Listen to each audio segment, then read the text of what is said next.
कुंभ नहीं, इस बार मनाया जाएगा हरित कुंभ। जी हां, इस बार कुंभ को पॉलीथीन और कचरा मुक्त बनाने के लिए पर्यावरण संरक्षण गतिविधि द्वारा अभियान चलाकर घर घर से थैला थाली का संग्रह किया जाएगा। दरअसल इससे पहले की भांति इस बार भी महाकुंभ का आयोजन 13 जनवरी से 26 फरवरी 2025 तक प्रयागराज में किया जाएगा, जिसको लेकर तैयारियां जोरों पर है।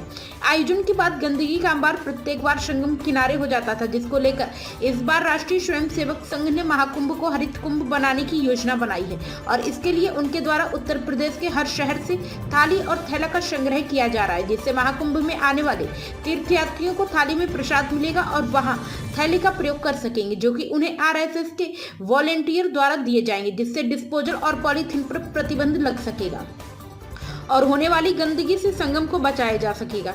यह संपूर्ण जानकारी आज अलीगढ़ के सेंटर पॉइंट 1 स्थित होटल में पर्यावरण संरक्षण गतिविधि हरिगढ़ विभाग द्वारा प्रेस वार्ता कर दी गई।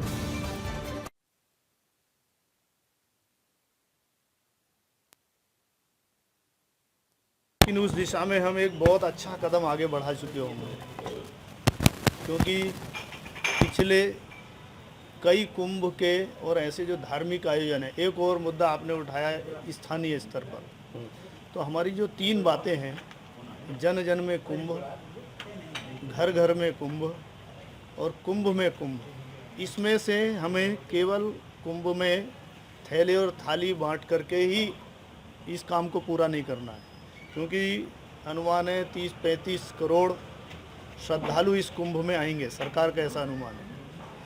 और दोनों पक्ष हम देख सकते हैं, 30-35 करोड़ का हजारों मीट्रिक टन कचरा पहले भी हम उठा चुके हैं जी, होता है। और इस बार संख्या और बढ़ रही है, तो कचरे की मात्रा और भयावह होगी।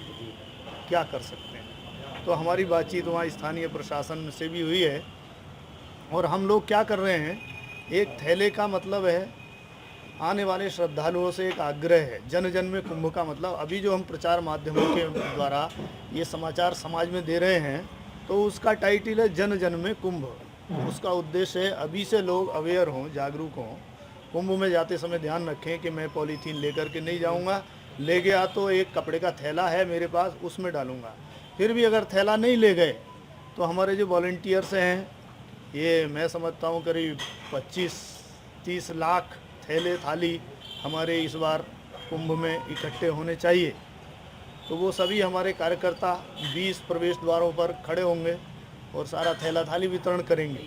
तो वहाँ भी एक वायुमंडल बनेगा कुंभ के अंदर। क्यों बट रहा है भाई थैला थाली? तो थैले का उद्देश्य है पॉलीथीन को गंगा जल में और वहाँ की धरती पर नहीं डालना है।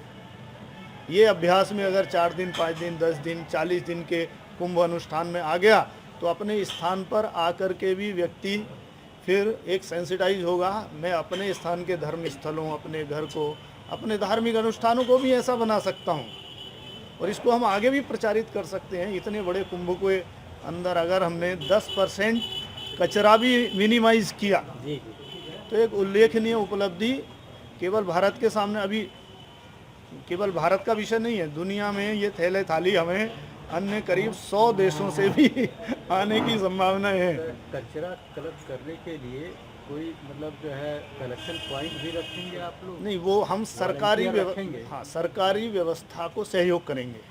हम उनको सुझाव दे रहे हैं। वॉलंटियर रखेंगे वहाँ पे? वॉलंटियर्स का काम केवल इतना है, आने वाले श्रद्धालुओं को थैला और थाली देना, उनको एक पैम्पलेट देना, उनसे आग्रह करना। से कितने कचरा आप बता रहे हैं सर, कचरा भी वहाँ लोग जाके कर देते हैं, पॉलीथीन और मतलब उस तरह के ला करके, तो उसको बटोरने के लिए कोई कलेक्शन भी आप करवाएंगे? ये जो हमारे वॉलंटियर्स हैं, इनका हम पहले ट्रेनिंग करेंगे 2-2.5 घंटे, फिर उनको दिन भर के कुछ काम बताएंगे ऐसे।